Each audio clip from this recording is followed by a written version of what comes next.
Samurai Warriors 5 has some DLC that is being offered either as a pre-order bonus or as part of the season pass. On top of that, you might have seen some images floating around the internet like this and this, but when you look at the season pass, those cool costumes are not in there. For the past days, I have been looking into all DLC information, even on Japanese websites, and in this video I'm going to show and tell you everything that will be sold, when it will be sold, and how much it will cost.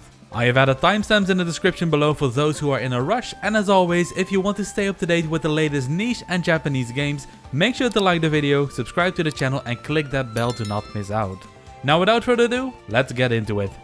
So let's start with the free costumes, because these are only available until August 9th of this year, and in order to download these you don't actually need to own the game, well, depending on the platform. You see, in the Nintendo eShop and in the PlayStation Store you can just go to the DLC and download it for free without actually owning the game. But when you try this on Steam, on the other hand, you get an error message. For the Xbox owners watching this video, if you could let us know in the comments if it's possible to download it without owning the game, that would be great. Now the DLC itself is a set of 2 costumes, one for Oda Nobunaga and one for Mitsuhide Akechi, and they look like this. I think it's a cool throwback to the previous games, although I can't really say that it really suits the new art style. But hey, it's free, so no complaining there. Again, if you want these costumes, make sure to download them as soon as possible, because after August 9th they are gone. Next up we have the pre-order bonuses, which are not available anymore. The costumes included come in 4 sets. The first 2 sets allow you to swap the outfits of the young and mature versions of both Oda Nobunaga and Mitsuhide Akechi.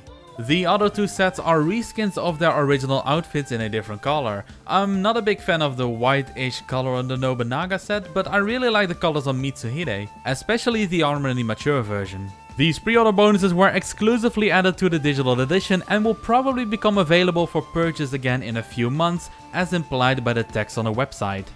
Next up we have the bonuses that come with the digital deluxe edition. If you bought this version of the game, not only do you get a season pass, which I'll cover in just a minute, but also 4 special weapons, 1 special horse and 1 special gem set, and something called a compact tool.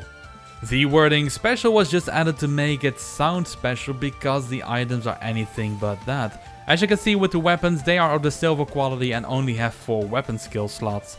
The good thing is that they come with some skills equipped, but as you can see these weapons are not good at all, and you can simply get better ones by playing the game normally. The horse is just as unimpressive. As you can see, I can actually buy the exact same horse in the game, with the only difference being that the DLC one is already fully leveled up, which really doesn't take a long time either. The special gems can be used to add weapon skills to weapons, but you can only get a single one of each for free, and they are really common and therefore not special at all. As for the compact tool, I really don't know what this is. I've looked at all different shops and also online, but I can't find anything about it. But considering the other things I just talked about, I really doubt that it's of importance. If you do happen to know what it is and what it does, please let us know in the comments down below. So yeah, these bonuses are really nothing to be excited about, and with this in mind, the digital deluxe edition really boils down to just being the main game and a season pass for future DLC. If you're wondering how much it costs,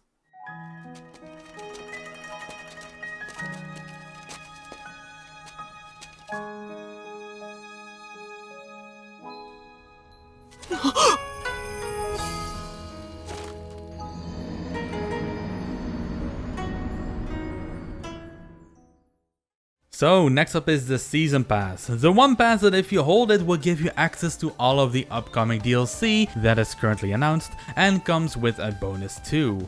The bonus is 30,000 XP, 100,000 mastery points and 300 skill points. All of these can be used to level up the playable characters. You get a decent sum of gold too, with which you can buy items and upgrades for your weapons. If I recall correctly, it's 150,000 gold. And just like with the digital deluxe edition bonuses, you're not really missing out. If anything, it just makes it a little bit easier to try and level up more characters more quickly. The actual DLC included in the Season Pass is 6 new scenarios and BGM sets, a total of 15 new weapons and 6 horses, which will be released in 2 different waves. The first wave is on August 5th and includes the following 3 stories. Oichi is getting hitched, which will go over the wedding preparations for Oda Nobunaga's younger sister.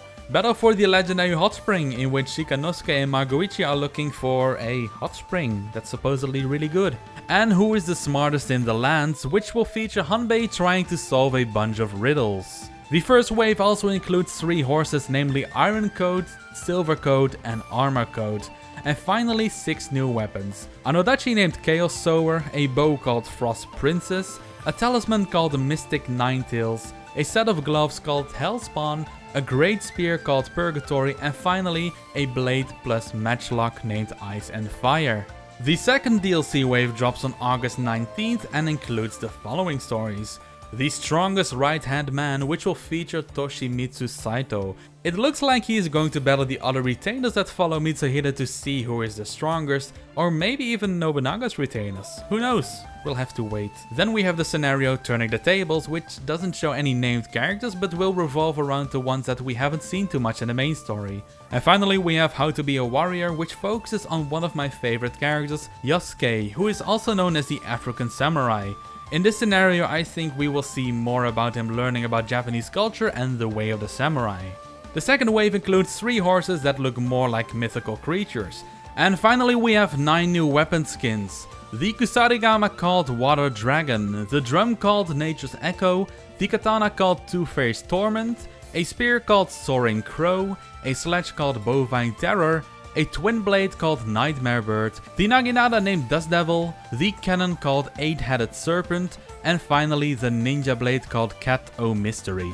Now the wording on the season pass was pretty vague, calling it scenarios, which could imply that it's going to feature more than one stage, but that is not going to be the case. The first wave of DLC has dropped in Japan already, and I've found footage of someone that has already cleared the scenarios, and as you can see on the screenshot right now, they are just 3 stages, and it's safe to assume that this will also be the case for the 3 scenarios in the second wave.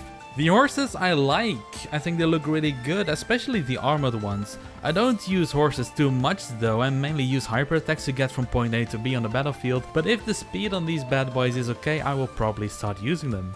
The weapons are hit or miss for me. They definitely look special, but there are only a few of them that I really like the looks of. The biggest question will be how these DLC weapons will work. Will you just get 1 weapon each and that's it? Or will you be able to unlock it at the blacksmith so you can craft more later down the line? And what about the weapon skills? Because if they have preset weapon skills on them and you can't craft new copies, there is no way for you to customize them. So to summarize, for the price of €32 or $35 you will get experience, weapons mastery and gold to speed up your progress, 6 new stories and stages which will probably take 3 hours to clear at most, a special skin for each of the 15 weapons and 6 new horses. Now I don't know about you, but these better be the best goddamn story stages and battlefields ever made if they cost half of the price of the original game. Now I did find more DLC, which is sadly exclusive to Japan, but I wanted to include these in the video anyway so that you know that they exist, and should you ever come across their images, you know where it's coming from.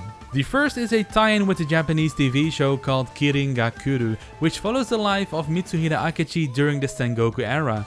Both the armor and the horses that Mitsuhide and Nobunaga have in that show were downloadable as pre-order bonuses for the Japanese version of the game.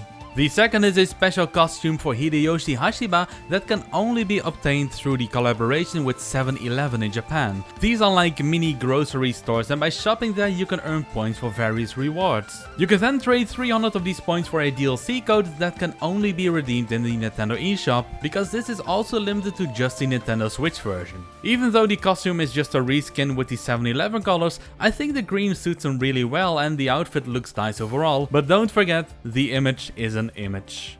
And finally we have a costume for Nohime. For those of you who played the game Nioh, you will immediately recognize the design, because in that game she was resurrected as a yokai called a Yuki Onna, which translates to Snow Woman. In that game her grieving over Oda Nobunaga froze the whole area, and at the end of that era you fight her as one of the bosses, where she coincidentally makes use of ice butterflies. Sadly this won't be available to us Westerners, as it's exclusive to the Japanese version, and even then only to the people that pre-ordered the game via Amazon Japan.